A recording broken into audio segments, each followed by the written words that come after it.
You're going to love the new retirement home. They have knitting classes." Penelope's smile was as fake as her eyelash extensions. Charles nodded like an obedient puppy, while Leo mentally counted the money they'd make from selling my properties. I just smiled and said yes, that it sounded like a wonderful idea, but inside, something shattered for good. They had chosen the most elegant restaurant in the city for this charade. The tablecloth was white linen, the crystal glasses reflected the golden evening light, and the aroma of fresh seafood filled the air. Everything was perfect for an emotional execution, all calculated to look like a celebration when it was really my funeral, and I was still alive. "Mom, we know you've been a little confused lately," Charles continued, his voice thick with a concern he didn't feel. He was wearing a gray suit I had bought him for his college graduation. Now he was using it to bury me. Confused. That word stabbed me like a dagger. I had faked a few memory lapses to test their patience, their love. I wanted to see if my children would take care of me when I truly needed them. The answer was right in front of me, wearing the very emerald green dress I had gifted her. "Dr. Miller says it would be for the best," Leo lied, avoiding my gaze. "A controlled environment, professional care, activities designed especially for people your age." People my age. As if turning 72 had made me a different species, something that no longer deserved respect or dignity. As if a lifetime of building a real estate empire from scratch meant nothing. "And the knitting classes are really therapeutic," Penelope added, touching my hands with fingers that burned with falsehood. "You can make tablecloths, scarves, useful things." Useful things. While they were carving up my properties like vultures over a fresh kill, I would be making tablecloths in a room that smelled of disinfectant and despair. "When would the move be?" I asked, keeping my voice as calm as a lake before a storm. "Tomorrow," Charles answered, far too quickly. "We've already made all the arrangements. You just need to sign a few papers and what will happen to my properties?" The silence that followed was so thick I could taste it. They looked at each other like children caught stealing from the cookie jar. Penelope cleared her throat, and Leo fiddled with his napkin until it nearly tore. "Don't you worry about that, Mom," Leo finally said. "We'll take care of everything. It's too much responsibility for you right now." Too much responsibility. The same properties I had bought, renovated, and managed for decades were suddenly too much for me. The same investments I had grown from an initial $5,000 to the $1.5 million I had now suddenly required younger minds. That night, I pretended to take the sleeping pills Penelope had given me. I spat them into a napkin when she wasn't looking. I needed to be wide awake for what was coming. At 11 o'clock, I heard their voices in my kitchen. They thought I was sound asleep. A fatal mistake. "The beach house is worth at least $300,000, Charles whispered, shuffling papers on my oak dining table. The table where I had signed my first real estate contract 40 years ago. And the downtown condo, another $200,000, not to mention the investments in the bank. "We have to act fast," Penelope murmured, pouring champagne into glasses I had given them for their anniversary, "before she realizes what's happening." Leo laughed, that cruel laugh he had developed after marrying her. "Realizes? Are you kidding? She asked me what time it was 3 times yesterday." A lie. I had feigned that confusion to test them, to see how much of my own blood had turned to poison. The answer burned in my gut like acid. "Look at this," Penelope said, waving a paper I recognized as my will. "Once she's in the home, we can argue mental incompetence. The lawyer is already prepped. $400,000 for the main house," Charles calculated, scribbling numbers in a notebook. $300 for the beach house. $200 for the condo, and the investments add up to another $600,000, almost $1.5 million in total. $1.5 million. The fruit of a lifetime of work, sacrifice, and smart decisions. They had calculated it down to the last cent while I was supposedly sedated in my own bed. "And the best part," Leo added with a smile I could hear from my bedroom, "is that she'll never know what all of this is really worth. She thinks it's just a few properties." They completely underestimated me. They thought I was a confused old woman who didn't understand numbers or business. They didn't know that every morning I reviewed my investments, that I knew the exact value of each property, that I had plans they couldn't even begin to imagine. At 5 in the morning, while they slept off their drunken betrayal, I got dressed in my best black pantsuit. I took only the essentials: my passport, the jewelry I had hidden in a secret box, and the key to a safe deposit box in a bank in another city. In that box were the documents that would change everything. The taxi arrived on time. The driver helped me with my small suitcase and asked no questions. At the airport, I bought a one-way ticket to a coastal city where I owned a property they knew nothing about. During the flight, I closed my eyes and remembered my mother's words. "Margaret, never fully trust anyone, not even your own children. Blood can be corrupted, but dignity is eternal." She was right, and I was about to show them that a 72-year-old woman could be more dangerous than any enemy they had ever imagined. The plane landed in a city I hadn't visited in 30 years. Seabrook Shores, Florida, a name my children had never heard me speak, because some stories are too precious to share with those who don't deserve them. The salt air hit my face like a slap of memories. This was where it had all begun. This was where I had bought my first property with the life savings from my job as a secretary. $5,000 that seemed like a fortune back then. $5,000 that had grown into the empire my children wanted to steal from me. The taxi drove me through streets I recognized despite the passage of time. The palm trees were still there, taller now, their fronds whispering secrets to the wind. The old Florida-style homes maintained their quaint charm, though some had been renovated with that soulless, modern style. "Is this the right address, ma'am?" the driver asked, stopping in front of a yellow house with green wooden shutters. "Looks like no one's lived here for a while." I smiled for the first time in days. "It's perfect." The house seemed to be sleeping, as if waiting for my return. It was small compared to the properties my children knew, but it had something none of the others possessed: a true history. It had been my secret refuge, my escape plan that I had kept quiet for decades. I took the keys from my purse. My hands trembled slightly, not from age but from emotion. The door opened with a familiar creak, like a welcoming sigh. The inside smelled of old wood and sea salt. The furniture was covered with white sheets, creating ghostly figures in the dim light. I walked slowly, removing the covers one by one, revealing treasures I had left there like seeds, waiting for the right moment to sprout. In the kitchen, I found the first surprise. On the table was a note written in a shaky but familiar hand. "Mrs. Whitlock, I've been waiting for you all these years. Eliza." My heart skipped a beat. Eliza had been my housekeeper for 15 years until Charles and Leo decided we no longer needed her. "It's an unnecessary expense, Mom," they had said. "We can help you with the house." Another lie. They just wanted to control every aspect of my life, including who could or couldn't be near me. I heard footsteps on the front porch. My heart pounded so hard I thought it would burst from my chest. The door opened slowly, and there she was. Eliza, 30 years older, her hair completely white, and her face etched with wrinkles that told stories of a life well lived, but with the same warm eyes I remembered.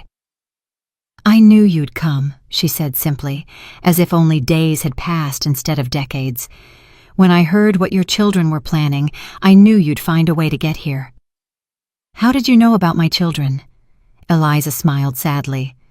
"Penelope called me a month ago. She wanted information about your properties, about any bank accounts you might have hidden.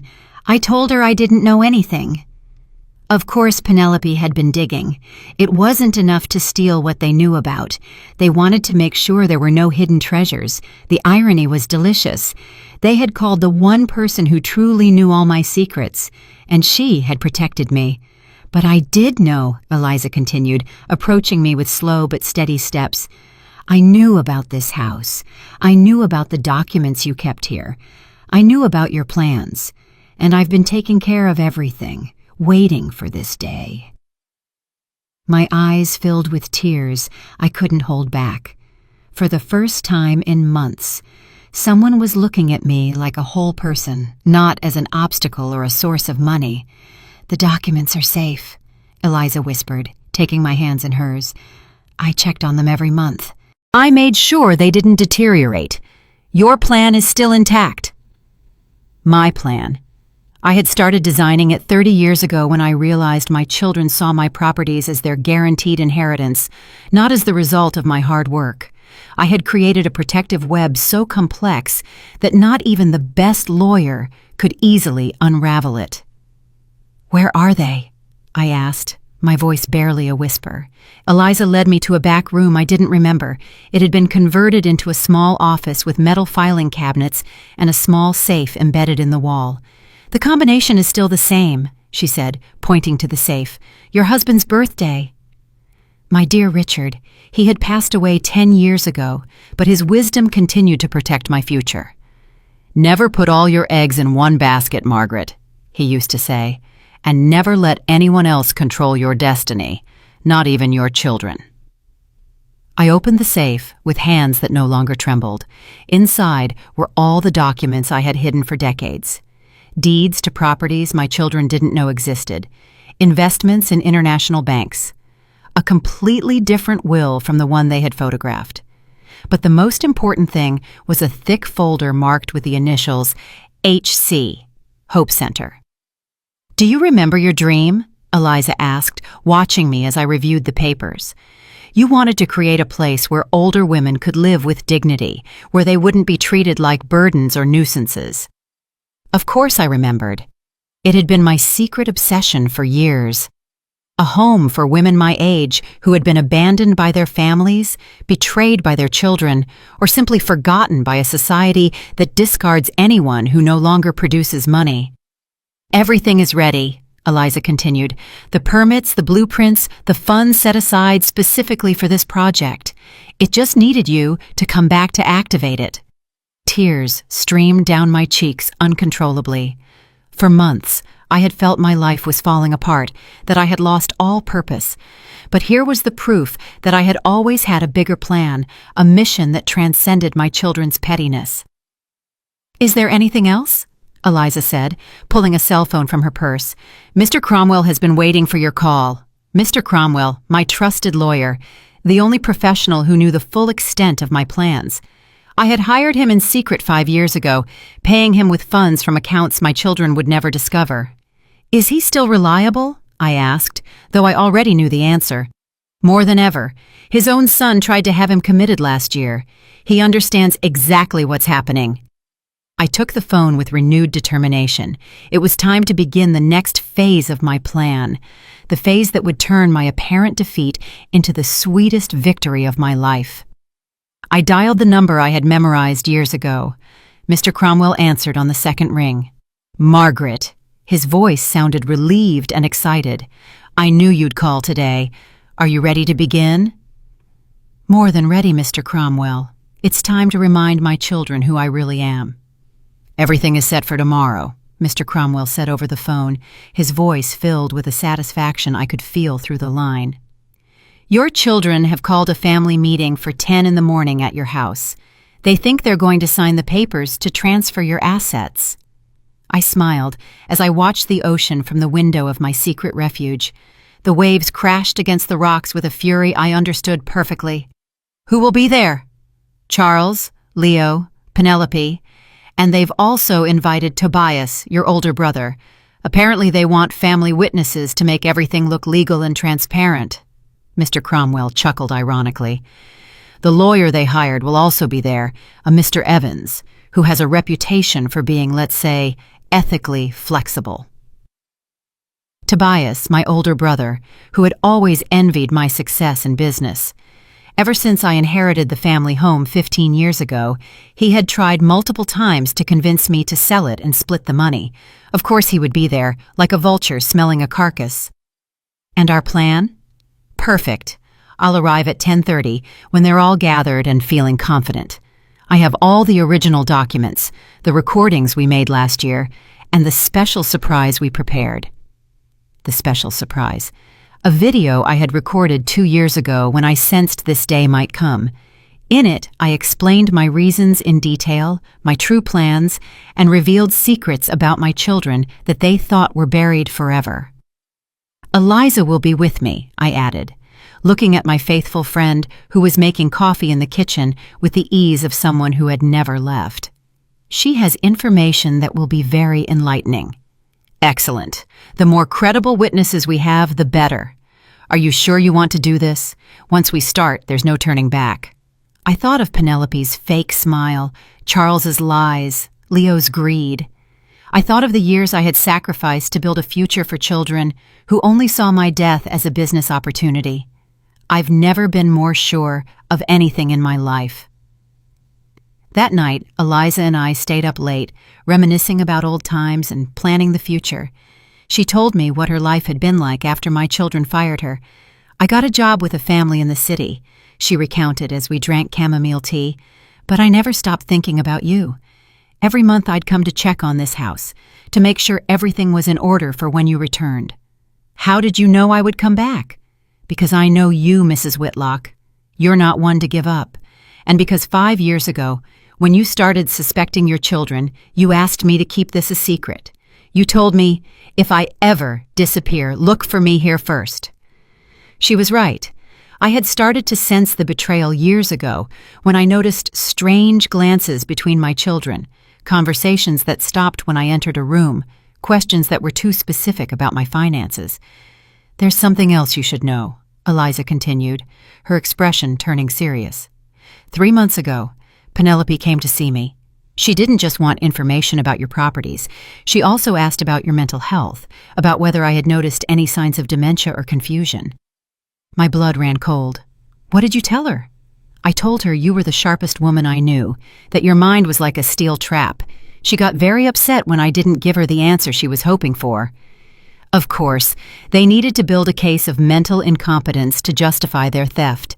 They had planned every detail of my destruction, from the sleeping pills to the repeated questions about the time. "But there's more." Eliza stood up and brought a small box from the closet. "I found this in the trash at your house the day they fired me." She opened the box and my heart stopped. Inside were all the letters my husband Richard had written to me while we were dating. Love letters I had treasured for 50 years, letters that had mysteriously disappeared from my room last month.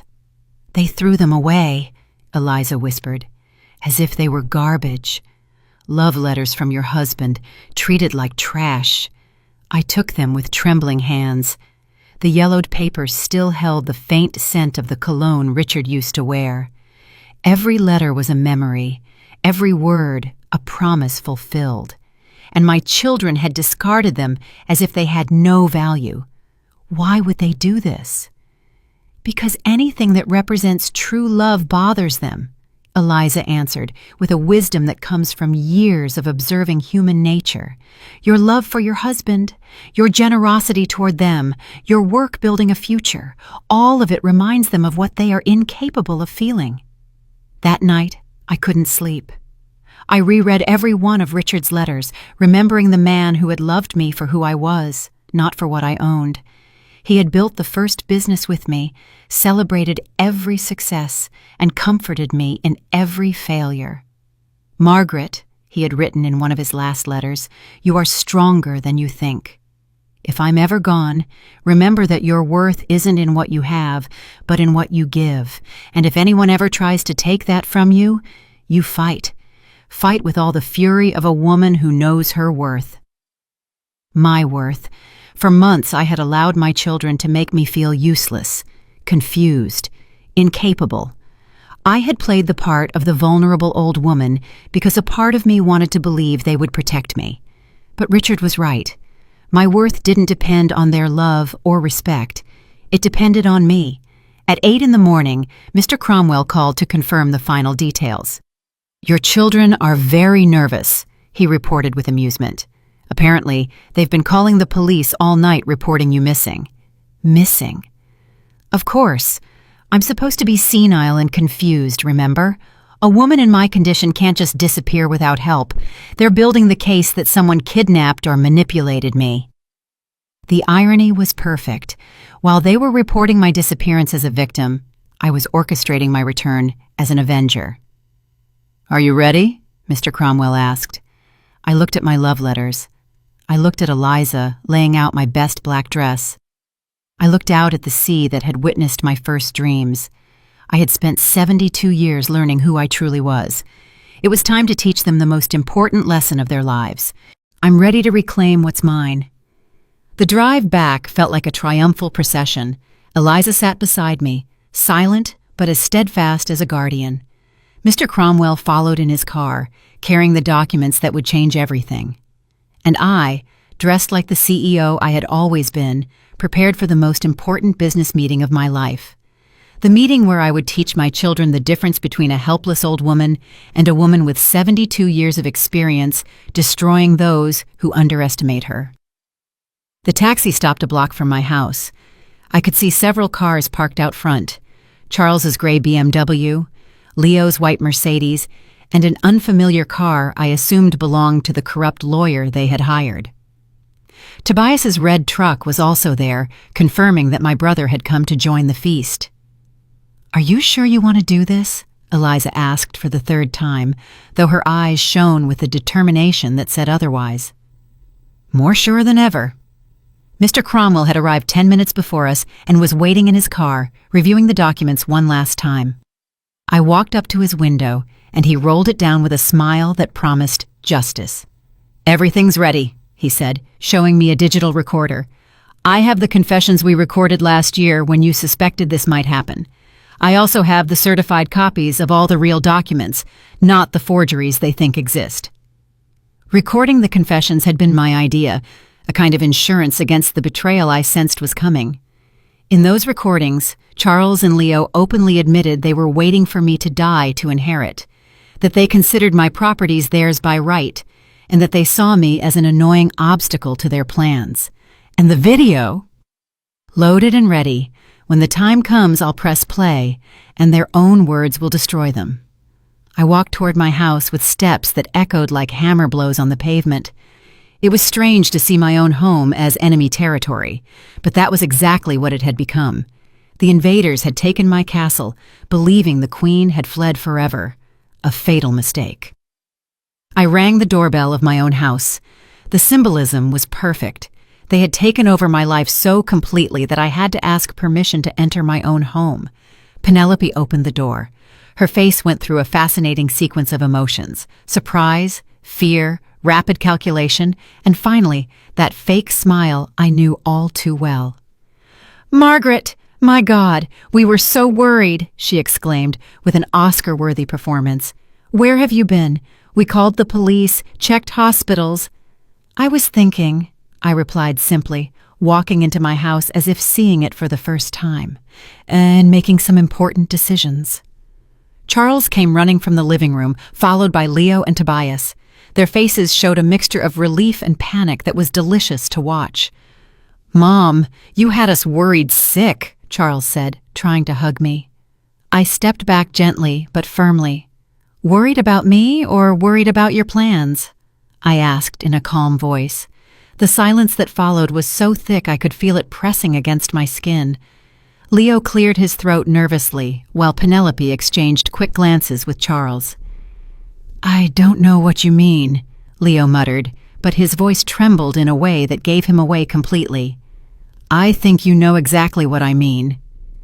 Just then, Mr. Cromwell knocked on the door. The lawyer they had hired stood up from the dining room table, where they had spread out all the papers for the fraudulent transfer of my properties. "Who is it?" asked Mr. Evans, a small man with a mustache who looked as nervous as my children. "My legal representative," I announced, my voice cutting the air like glass. "George Cromwell, specialist in elder fraud and asset protection." The color drained from my children's faces. Tobias took a step back, clearly regretting his involvement in this farce. Mr. Cromwell entered with Eliza at his side, carrying a briefcase that I knew contained the complete destruction of their plans. He introduced himself cordially to Mr. Evans, who immediately began to sweat profusely. "Mrs. Whitlock," Mr. Cromwell said formally, "I understand there are some documents that require your signature to transfer your properties to your children. That's right, I confirmed, watching as Charles tried to regain his composure. Perfect. But before we proceed, I need to verify a few legal details. Mr. Cromwell opened his briefcase and took out a thick folder. For example, I need to confirm that you are mentally competent to make this decision. Of course she's competent, Penelope interjected, far too quickly. It's just that sometimes she gets a little confused because of her age. Interesting. Mr. Cromwell smiled like a shark that has smelled blood. Because I have here a very recent medical report from Dr. Sanchez confirming that Mrs. Whitlock is in excellent mental health and has full decision-making capacity. I pulled the report from my purse. I had obtained it 2 days before my disappearance, anticipating this exact situation. I also have here, Mr. Cromwell continued, some very interesting recordings that were made in this very house exactly 1 year ago. The color completely vanished from my children's faces. Charles gripped the back of a chair as if he were about to faint. I don't know what you're talking about, Leo lied, but his voice was barely a whisper. Mr. Cromwell pressed play on his recorder. Charles's voice filled the room with crystal clarity. Let's just hope she dies soon. I'm tired of pretending I care. As soon as she's in the ground, we sell everything and split the money. Leo's voice followed. All we need is to find a way to declare her incompetent. After that, it'll be easy to take control of everything. And finally, Penelope's voice. She's just a stubborn old woman. If she doesn't cooperate, we'll put her in the cheapest home we can find, and that's that. The silence that followed was sepulchral. Tobias looked at me with genuine horror, clearly realizing what kind of conspiracy he had stumbled into. Those recordings are taken out of context, Charles stammered, but there was no conviction left in his voice. Out of context? Mr. Cromwell laughed without humor. I have 3 hours of similar recordings, all made with your mother's knowledge and consent, as she has suspected your intentions for years. Eliza walked to the table and gathered all the fake documents they had prepared. She reviewed them one by one with the authority of someone who knew every detail of my real papers. These documents are fraudulent, she announced. The signatures are forged, and several of the assets mentioned here don't even exist in the official records.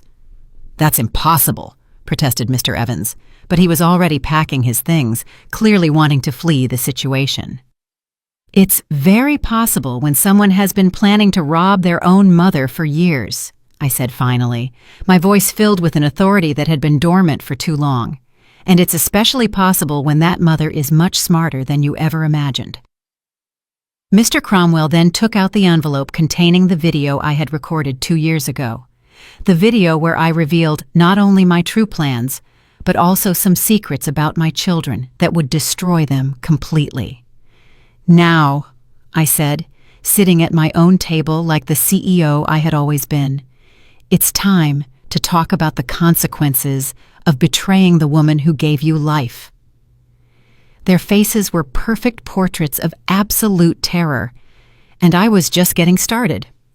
Sit down, all of you, I ordered, in a voice that allowed no argument. It's time for you to hear some truths you've been avoiding for years. Charles, Leo, and Penelope settled into their chairs like students being punished. Tobias remained standing, clearly uncomfortable with his involvement.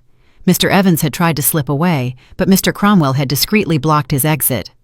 First, I began, pacing in front of them like a prosecutor before a jury, let's talk about real numbers. You believe my estate is worth approximately $1.5 million? I saw them exchange nervous glances. They had done their calculations in secret, believing I had no idea of the true value of my properties. You're off by more than $3 million. The silence was absolute. Even Eliza looked at me with surprise, though she knew I had secrets within secrets. My real net worth, I continued, savoring every second of their shock, including the properties you don't know about, the international investments, and the businesses I've been managing discreetly for decades, exceeds $5 million. Penelope turned as white as a sheet. Charles gripped the arms of his chair as if the world were shaking beneath him. $5 million, Leo whispered, his voice breaking. $5.2 million to be exact. Money you thought you could steal while I was playing with knitting needles in some deplorable institution. Mr. Cromwell opened his laptop and projected a presentation onto the wall. It was a detailed summary of all my properties, investments, and bank accounts. The numbers appeared one after another, each figure hitting my children like a financial slap in the face. Main house appraised at $600,000, beach house at $450,000, downtown condo at $300,000. But that's just the beginning. The following slides revealed properties they had never imagined. 2 condos in Miami, a small hotel in Key West, investments in growth funds, shares in 3 tech companies, and accounts in banks in Switzerland and Panama. How? Charles couldn't finish the question. How did a senile and confused woman manage to accumulate such a fortune without you noticing? I smiled with the satisfaction of someone who had been planning this moment for years. Very simple. You completely underestimated your mother. Eliza came forward and placed an additional folder on the table. There are also the businesses Mrs. Whitlock has been running discreetly, a real estate consultancy, 2 investment firms, and the project that matters most to her. What project? Penelope asked, her voice strangled. This was my favorite part, the moment I revealed the dream I had been secretly building for a decade. The Hope Center, I announced, watching their confused faces. A residential and service complex for older women who have been abandoned by their families, women whose children see them as burdens instead of human beings. Mr. Cromwell changed the slide, and a spectacular architectural rendering appeared. A beautiful complex with gardens, a library, art workshops, medical clinics, and dignified apartments for 200 residents. The land is already purchased, I continued. The permits are approved. Construction begins next month, and you, my dear children, have just become the primary inspiration for this project. I don't understand, Leo murmured. Every time you treated me like a useless old woman, every time you talked about me as if I were a piece of old furniture, every time you planned my future without consulting me, I added another service to the Hope Center. Thanks to you, it will be the best center of its kind in the entire country. Tobias finally spoke. Margaret, I didn't know about any of this. I thought this was just a normal family meeting. I know, Tobias. That's why you're not in legal trouble. But I pointed to my 3 black-hearted children, they are going to face the full consequences of their actions. Mr. Cromwell took the floor. Attempting to defraud a senior citizen is a federal crime. Forging documents is another federal crime. Conspiring to have someone declared incompetent without medical grounds is yet another. We're talking about multiple charges that could result in several years in prison. You can't do this to us, Charles exploded, standing up abruptly. We're your family. We're your children. Exactly, I replied, my voice icy. You are my children, and that makes your betrayal infinitely more painful and more unforgivable. I walked up to Charles until I was standing right in front of him, forcing him to look me in the eyes. I gave you a college education that cost $80,000. I helped you with the down payment on your first house, $50,000. I lent you money for your business that you never paid back, $30,000. I gave you my unconditional love for 45 years, and this is how you repay me? I turned to Leo. I paid the medical bills when your son had leukemia, $100,000. I helped you through your divorce, $40,000 in legal fees. I let you live in my house for 2 years when you lost your job. I gave you my emotional support when no one else believed in you, and this is how you repay me? Finally, I faced Penelope. I welcomed you as a daughter when you married Leo. I defended you when the rest of the family criticized you. I included you in my will when you weren't even my blood. I treated you with more love and respect than your own parents gave you, and this is how you repay me? Tears streamed down my cheeks. But they weren't tears of sadness. They were tears of liberation, from a woman finally allowing herself to feel all the rage she had been holding back. For months, I let you make me feel useless. I faked confusion when you wanted me to be confused. I acted like the vulnerable old woman you needed me to be to justify your plans. But it was all an act. It was all a test. A test you failed spectacularly, Mr. Cromwell added. Eliza placed the final document on the table. My real will, the one that truly mattered. This is my true will, I announced. It was drafted 3 years ago and updated 6 months ago when your plans became more obvious. Charles tried to get closer to read it, but Mr. Cromwell blocked him. In this will, I continued, Charles inherits $5,000. Leo inherits $5,000. Penelope inherits nothing because legally she is not my family, and she has proven that emotionally she isn't either. 5,000, Leo shouted. That's impossible. We're your only children. The rest of my estate, I went on relentlessly, $4,990,000, will be divided between the Hope Center, 3 charities that protect senior citizens, and Eliza, who has shown more loyalty in 30 years of friendship than you have in a lifetime of being my children. Penelope started to cry, but her tears no longer moved me. Charles slammed his fist on the table in frustration. Leo sank into his chair as if he had aged 10 years in 10 minutes. But there is a way, I said finally, watching them cling to this last shred of hope. What way? Charles asked desperately. Work to deserve it. The Hope Center needs administrators. It needs committed staff. It needs people who understand the value of human dignity. If you can prove over the next 5 years that you truly care about something more than money, if you can prove that you understand the damage you caused me and are willing to repair it, then we can talk about an inheritance. 5 years, Leo muttered. 5 years working without pay at the Hope Center. 5 years proving you can value older people as human beings, not as obstacles. 5 years proving you deserve to be called my children. The silence stretched for several minutes. I could see their minds working, calculating, evaluating options that no longer existed. And if we refuse? Penelope asked defiantly. Mr. Cromwell smiled. Then you face the criminal charges for fraud and attempted defraudation, and you lose any possibility of an inheritance forever. It was a perfect ultimatum. Justice with the possibility of redemption. Punishment with the opportunity for growth. Exactly what a mother should give. Consequences with love. Boundaries with hope. The choice is yours, I concluded.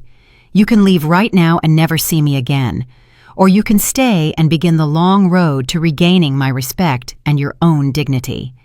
Your next words will determine whether I still have children or just strangers who share my blood. The silence stretched like an invisible web between us. I could see the gears turning in their minds, calculating losses and gains, pride versus economic survival. It was fascinating to watch my own children reduce our decades-long relationship to a simple mathematical equation. Charles was the first to speak, his voice hoarse with contained emotion. Mom, we never really wanted to hurt you. We just thought that it was better for me to be locked away knitting while you spent my money, I interrupted. That a 72-year-old woman had no right to decide her own life? It wasn't like that, Leo protested weakly. We just wanted to make sure you were safe, taken care of. Liar, the words shot out of my mouth like a bullet. You wanted to make sure your bank accounts were full. The only security you were concerned with was financial. Penelope wiped her tears with the back of her hand, smudging her expensive makeup. So what are we supposed to do now? How are we supposed to survive without money? I finished for her. The exact same way millions of people survive every day, by working, by earning a living through your own effort instead of waiting for someone else to die to finance your lives. Mr. Cromwell had been watching silently, taking mental notes of every reaction. Now he spoke in a professional tone.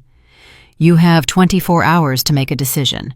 If you choose the rehabilitation program at the Hope Center, you will start tomorrow morning. If you choose to leave, I have orders to proceed immediately with the criminal charges. Tomorrow morning? Charles paled. But we have jobs, responsibilities.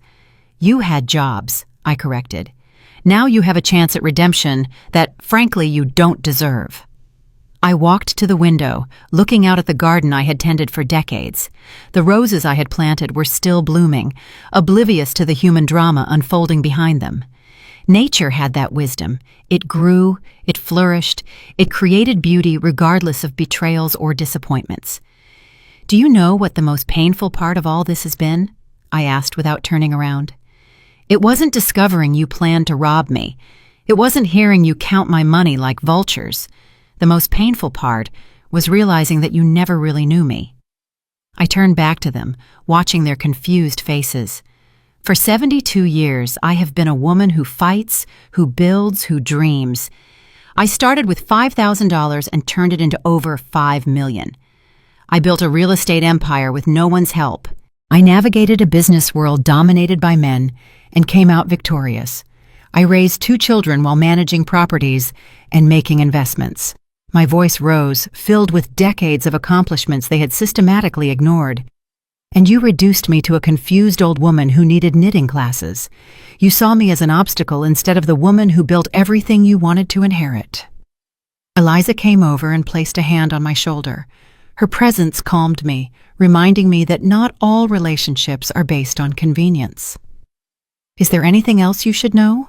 I continued, returning to my chair. "The Hope Center isn't just a charity project. It's my real legacy. It's proof that an older woman can change the world instead of just waiting for death in a room that smells like disinfectant."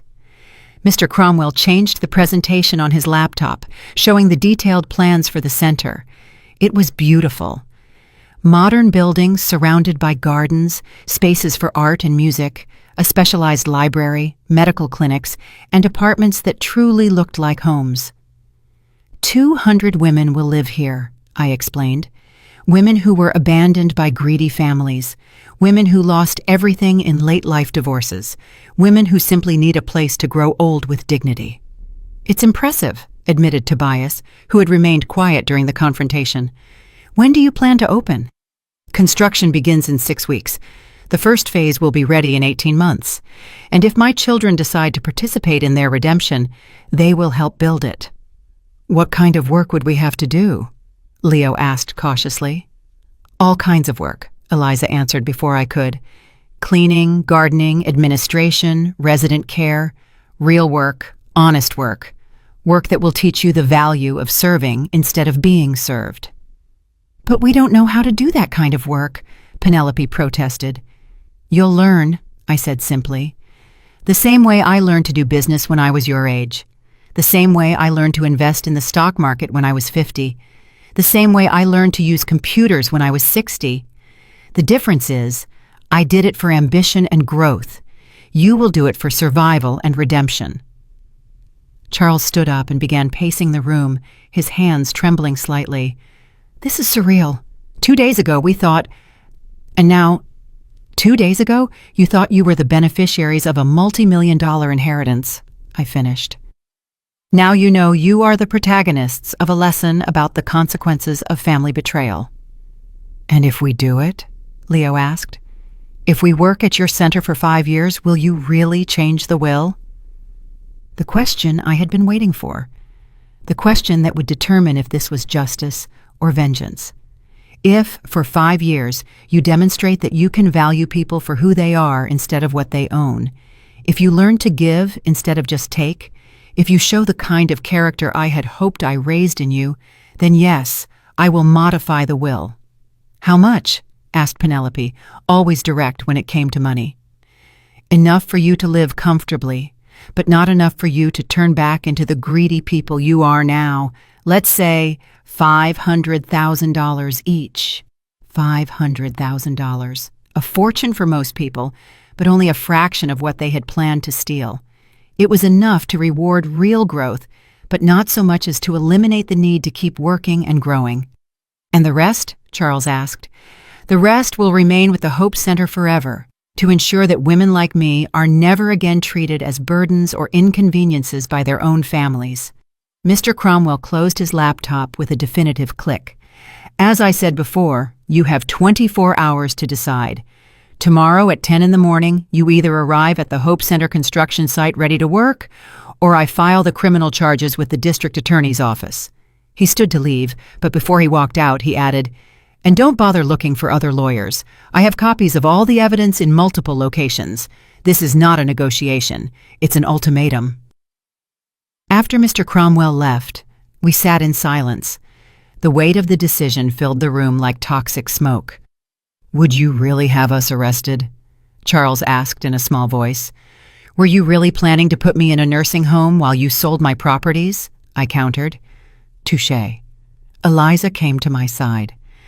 "Mrs. Whitlock, are you sure you want to give them this chance after everything they did?" "I'm sure," I answered, though my heart was still bleeding. "Because at the end of the day, they are still my children, and a mother never stops hoping her children will become the people she always believed they could be."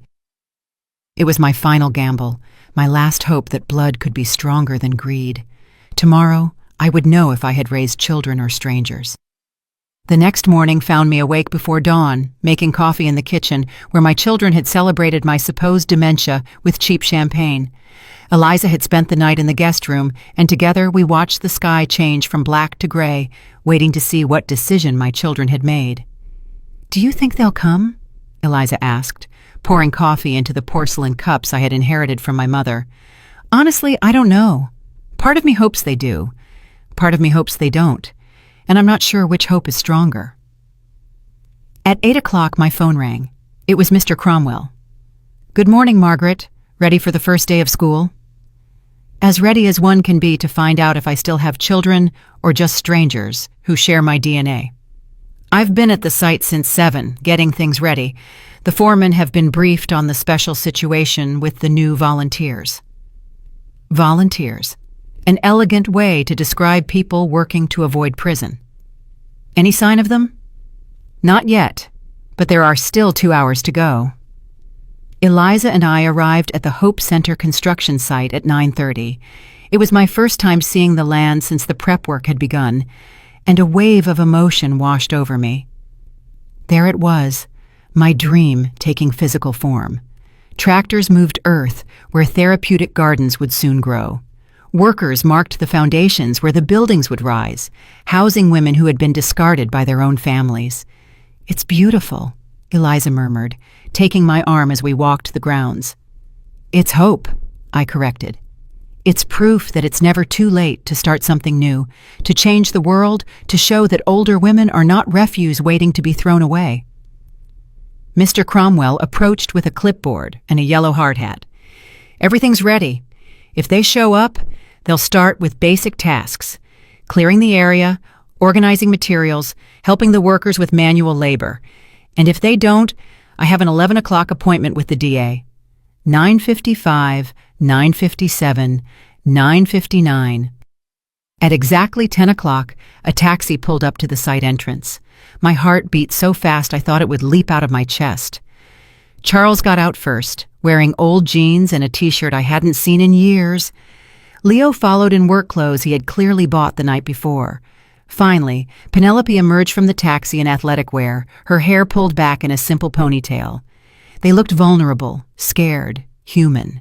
They walked toward us with slow steps, like condemned prisoners heading to the gallows. When they were close enough, I could see that none of them had slept well.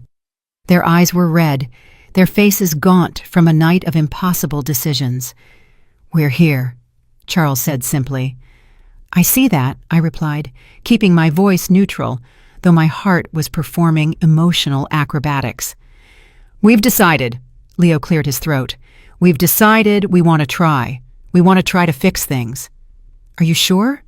"Because once you start, there's no going back. 5 full years, or you go straight to jail." Penelope nodded slowly. "We're sure. Or at least, we're sure we don't want to go to prison." It wasn't the noblest motivation, but it was a start. Mr. Cromwell came forward with 3 extra hard hats. "Welcome to the Hope Center. I'm your supervisor, and for the next 5 years, I am the most important person in your lives, after your mother." He handed them the hard hats and a sheet with the basic rules. Work hours are 8 a.m. to 5 p.m., 1 hour for lunch. 0 tolerance for complaints or negative attitudes. Weekly progress evaluations. Your first direct supervisor will be Mike. Mr. Cromwell pointed to a burly man with calloused hands and a kind smile. He has 30 years of construction experience and zero patience for princesses or princes who've never worked with their hands. Mike came over and sized them up with the expert gaze of someone who can spot a slacker from 100 yards away. "Any of you ever done physical labor before?" he asked. Total silence. "Perfect," Mike grinned.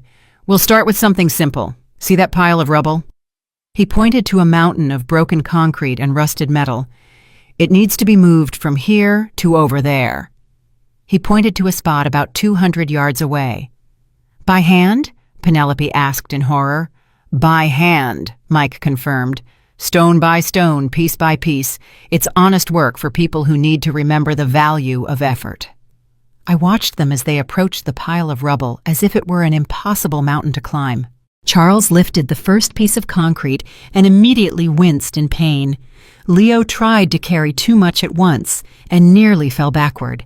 Penelope looked at her perfectly manicured hands and sighed with the resignation of someone accepting an inevitable fate. For the next 4 hours, I watched them work. It wasn't pretty. Charles complained constantly about his back pain. Leo stopped every 10 minutes to catch his breath. Penelope broke 2 nails in the first hour and cried silently for another 10 minutes. But they worked. At lunchtime, they sat on the ground like the rest of the workers, eating basic sandwiches and drinking lukewarm water from a shared thermos. Their clothes were dirty, their hands stained, their faces red from the sun and exertion. "How are you feeling?" I asked, approaching them during their break. "Like we got hit by a truck," Charles mumbled, massaging his shoulders. "This is harder than we thought," Leo admitted. "And what did you think? That honest work was easy? That the people who build the world with their hands do it because it's fun?" Penelope looked at me with eyes that, for the first time, showed something resembling understanding. "I never thought about it. I never thought about how hard it must be to earn a living like this." "Now you know. And this is just the first day of the next 1,825. The afternoon was even harder. Their bodies weren't used to the physical labor, and every movement became more difficult. But something interesting started to happen around 3 o'clock. They began to help each other. Charles carried some heavy stones that Penelope couldn't move. Leo brought water to Charles when he saw he was getting dehydrated. Penelope found extra gloves for Leo when she noticed his hands were getting raw. Small acts of consideration they hadn't shown each other in years. At 5 o'clock sharp, Mike blew a whistle. "First day's done. Tomorrow we start at 8 sharp. Be late, and we start over from scratch." My children walked toward the taxi they had called, moving like arthritic old people. Before getting in, Charles turned to me. "Mom, thank you for giving us this chance. I know we don't deserve it." "You don't deserve it yet," I corrected, "but maybe in 1,824 more days you will." That night, Eliza and I had dinner in silence, processing the day's emotions. It had been strange to see my children reduced to exhausted manual laborers, but it had also been hopeful. "Do you think they'll make it?" Eliza asked as we washed the dishes. "I don't know, but for the first time in months, I'm curious to see what kind of people they'll become if they actually complete these 5 years." I looked out the window at the stars beginning to appear in the dark sky. The hardest part of this whole process had begun, waiting to see if justice could turn into redemption, if punishment could transform into growth. 5 years to find out if I still had children, or if I had finally found the strength to create something more valuable, a family built on mutual respect instead of convenience. Time would tell. 4.5 years had passed since that first day of rubble and tears. The Hope Center was no longer just a dream on architectural blueprints. It was a vibrant reality, with 200 women living full and dignified lives within its walls. I walked through the gardens my children had helped plant, watching residents participate in painting classes, book clubs, and adapted yoga sessions. The scent of roses and jasmine filled the air, mingling with the sound of laughter coming from the creative workshop area. "Mrs. Whitlock," greeted Alice, an 80-year-old woman who had come to the center after her family declared her too expensive to maintain. Now she ran our oral history program, helping other residents document their lives for future generations. Good morning, Alice. How is the memoir project going? Incredible. We have 50 complete stories already. Women who were nurses during wars, teachers who educated entire generations, mothers who raised 10 children while working in factories, stories that were about to be lost forever. This was exactly what I had envisioned. A place where older women were not seen as burdens, but as living libraries of wisdom and experience. Have you seen Charles this morning? I asked. He's in the kitchen, helping with the special breakfast for Carmen. She's turning 90 today. Charles in the kitchen. If someone had told me 5 years ago that my son would be preparing breakfast to celebrate the birthdays of elderly women, I would have laughed until I cried. Now it was just part of who he had become. I found him decorating a cake with the concentration of an artist. His hands, now calloused from years of manual labor, handled the piping bag with surprising delicacy. 90 pink roses or 90 blue roses? He asked without looking up, clearly knowing it was me who had entered. Definitely pink. Carmen says blue reminds her too much of hospitals. Pink it is, then. He continued decorating, adding small frosting flowers with a patience he had never shown in his previous life. You know, Carmen told me yesterday she was one of the first female accountants in her city. She managed the finances for 3 large companies back when women could barely open a bank account without their husband's permission. And what do you think of that? Charles finally looked at me, his eyes showing a depth that hadn't been there 5 years ago. I think I was an idiot for believing that age determined a person's value. Carmen knows more about finance than I ever did after 40 years in business. It was an acknowledgement not just of his mistake with me, but of his fundamental misunderstanding of what it means to grow old.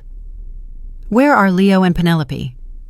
Leo is in physical therapy with Mercedes, helping her with her rehabilitation exercises. Penelope is in the beauty salon. The beauty salon had been Penelope's idea during her 2nd year. She had noticed how many residents became depressed after losing access to basic grooming, so she had proposed creating a space where they could maintain their personal dignity. Now she managed a small salon where the women got their hair done, received adapted manicures, and felt beautiful regardless of age. I walked to the salon and found Penelope gently massaging the arthritic hands of a woman I recognized as Miriam, a former professor who had come to the center after her daughter abandoned her in a public hospital. "Does that hurt?" Penelope asked with genuine concern. "Not at all, dear. Your hands are magic. My fingers haven't felt this good in years." Penelope had changed physically over the years. She no longer wore excessive makeup or designer clothes. Her beauty was more natural now, more authentic. But the most noticeable change was in her eyes. Where there was once greed, there was now compassion. "Mrs. Whitlock," she greeted me when she saw me, "are you here to see the new hand treatment I developed for arthritis?" "I came to see you," I answered honestly. She blushed slightly. Over the years, she had learned to value recognition for her work, not for her ability to manipulate situations. "Can I talk to you for a moment?" She finished Miriam's treatment and we went out to the garden. We sat on a bench overlooking the entire complex. It was my favorite place to reflect, where I could see the fruit of decades of dreams turned into reality. "How do you feel?" I asked. "Tired," she admitted. "But it's a different kind of tired. Before, I was tired of pretending to be someone I wasn't. Now I'm tired from working hard, but I sleep better than ever." "Do you regret anything?" Penelope was silent for several minutes, watching a group of residents practicing Tai Chi on the lawn. "I regret being so blind," she finally answered. "I regret seeing only the money instead of the extraordinary woman who had earned it. I regret trying to steal instead of trying to learn." They were words I had waited years to hear, but now that I heard them, I realized I no longer needed them. Her transformation had made them unnecessary. And what have you learned? That respect isn't inherited, it's earned. That age brings wisdom, not incompetence. That caring for others is more satisfying than being cared for by others. She paused. And that you weren't just my rich mother-in-law. You were an example of what a woman can achieve if she doesn't accept limitations. Those last words hit me like a ray of sunshine after years of storm. Leo came running from the rehabilitation area, clearly excited. "Mom, Mercedes walked 10 steps without help, 10 whole steps!" My youngest son, who once couldn't show genuine emotion for anything that wasn't money, was beaming over the physical progress of an 85-year-old woman who wasn't even his relative. "She says she wants to walk to her rose garden next week," Leo continued, breathless from running and excitement. Can you imagine? 6 months ago, she could barely sit up without help. And what are you going to do to help her achieve that? I already spoke with the physical therapist. We're going to create a special strengthening program. I'll be with her for every session.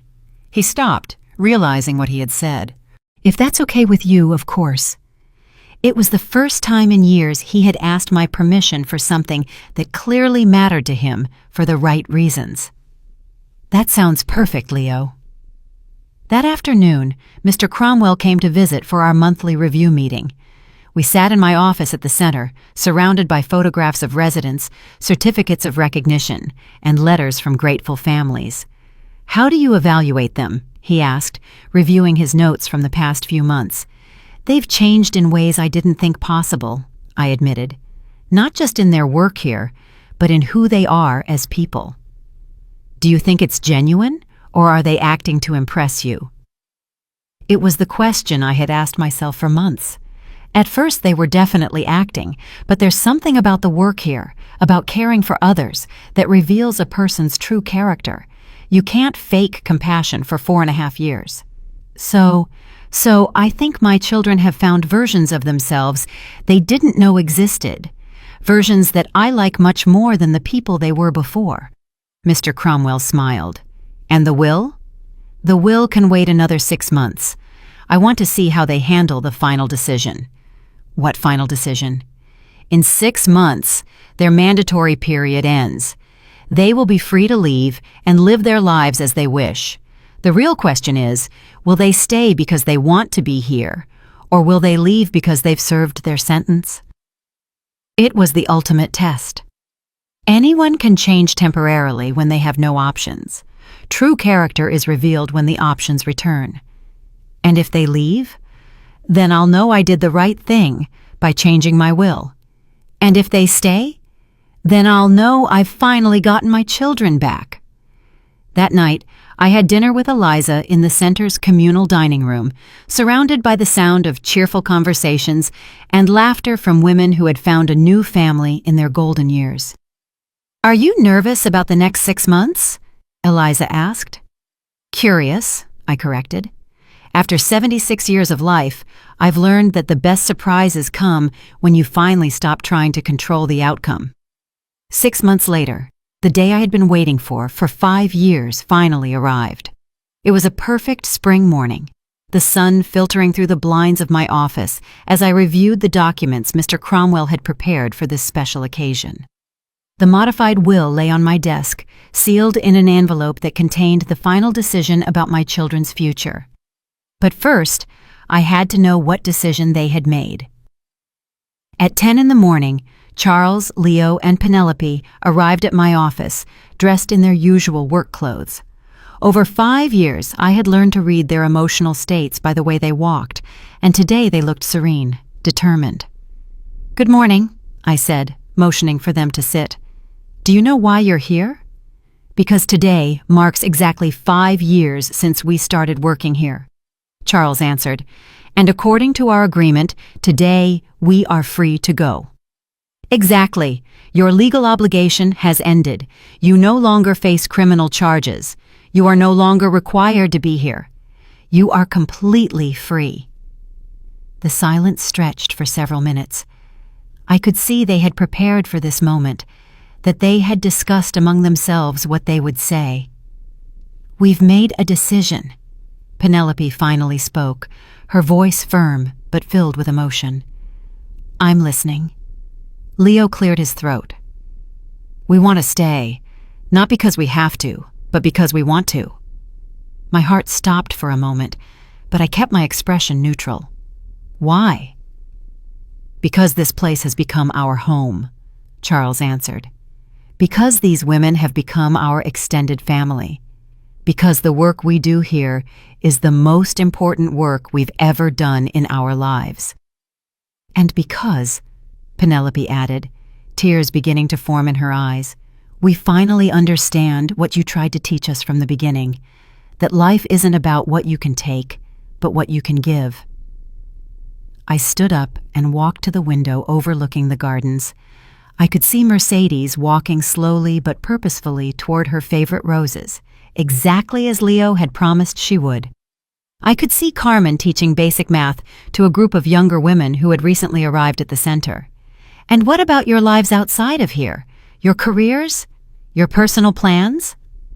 Our careers are here now, Leo said. I've been studying geriatric physical therapy at night. I want to be officially certified to better help the residents. I enrolled in courses on the psychology of aging, Penelope added. I want to better understand how to help the women who arrive here depressed and scared. And I, Charles said, have been working with Mr. Cromwell to learn about nonprofit management. I want to make sure this place runs perfectly for decades to come. I had raised businessmen, and they had finally become social entrepreneurs. There's something else, Charles continued. We've been talking among ourselves, and we want to make a formal proposal. What kind of proposal? We want to officially renounce any inheritance, Penelope said. We want all of your money to stay here at the Hope Center forever. I turned to them, genuinely surprised for the first time in years. Are you sure about what you're saying? Completely sure, Leo answered. For 5 years, we've seen what well-used money can accomplish.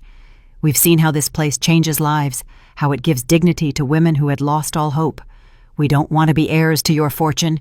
We want to be guardians of your legacy. The tears I had been holding back for 5 years finally broke free. They weren't tears of sadness, but of a pride so deep it ached in my chest. Do you know what this means? I asked. It means we'll work here for the rest of our lives for modest salaries, Charles said. It means we'll never be rich, but we'll be part of something more important than money. It means, Penelope added, that we will finally be worthy of being called your children. I walked to my desk and picked up the envelope containing the modified will. With deliberate movements, I tore it into pieces in front of them. What are you doing? Leo asked, confused. That will give you $500,000 each if you completed the 5 years. But you have just proven that you no longer need my money to be the people I always hoped you would be. I took another document from my drawer, the will I had drafted the week before, after months of observing their genuine transformation. This is my real will, I announced. In it, Charles is named Executive Director of the Hope Center, with a respectable but not extravagant salary. Leo is named Director of Rehabilitation Programs. Penelope is named Director of Emotional Wellness and Creative Programs. Their eyes widened in surprise. The rest of my estate, I continued, $4.8 million, is designated to create a network of similar centers across the country. The 3 of you will lead that expansion, ensuring that no older woman in this country has to suffer what I was about to suffer. A network, Charles whispered. 10 centers in the next 15 years, each one run by people who understand that caring for our elders isn't charity, it's justice. The 3 of them stood up at the same time and hugged me with an intensity I hadn't felt since they were children. But it was different now. Now it was the embrace of adults who had earned the right to love and be loved. Why? Penelope asked through her tears. After everything we did to you, why are you giving us this opportunity? Because you are no longer the people who betrayed me, I answered simply. You are the people I always believed you could become. You just needed time to find yourselves. That afternoon, we held a meeting with all the center's residents to announce the changes. The conference room filled with curious and excited women, many of whom had developed genuine relationships with my children over the years. I have the honor of announcing, I said from the impromptu podium, that the Hope Center will not only continue to operate indefinitely, but will expand to help thousands more women. The applause was deafening. and I have the even greater honor of announcing that my children, Charles, Leo, and Penelope, have chosen to dedicate their lives to this mission." Mercedes stood up slowly, leaning on her cane. "Mrs. Whitlock, may I say something?" "Of course, Mercedes. Your children came here as a punishment, but they are leaving as a blessing. They cared for us when we were sick. They comforted us when we were sad. They celebrated with us when we were happy. I don't know what kind of mother one has to be to raise children who can change so much, but you are an example to us all." That night, I had dinner with my children and Eliza in the communal dining room. It was the first time in 5 years that we were together as a real family, not as supervisor and employees, not as victim and perpetrators, but as people who loved and respected each other. "What are you going to do now?" Eliza asked. "Now," Charles answered, "we're going to change the way this country treats its senior citizens. We're going to make sure," Leo added, "that no woman has to choose between dignity and security in her old age. And we're going to prove," Penelope concluded, "that a family can be rebuilt on a foundation of respect instead of convenience." After dinner, I went out to the main garden alone. It was my nightly ritual, to walk among the flowers we had planted and reflect on the day. But tonight was different. Tonight I could finally rest. At 76, I had achieved something few mothers ever do. Not just raising successful children, but transforming lost children into extraordinary human beings. The legacy I would leave would not be measured in dollars or properties. It would be measured in changed lives, in restored dignity, in love that had been turned into action. I looked up at the stars shining over the Hope Center and remembered the words Richard had written to me in one of his last letters. "The real legacy is not a monument. It's a map." He was right. I had created a map for other families to find their way back to love, a map that my children would now carry to thousands more women. Vengeance had become redemption. Justice had become grace. And I, a woman who had been on the verge of being buried alive by her own family, had found a way to resurrect not only my own life, but the lives of everyone around me. It was finally the kind of legacy worth leaving.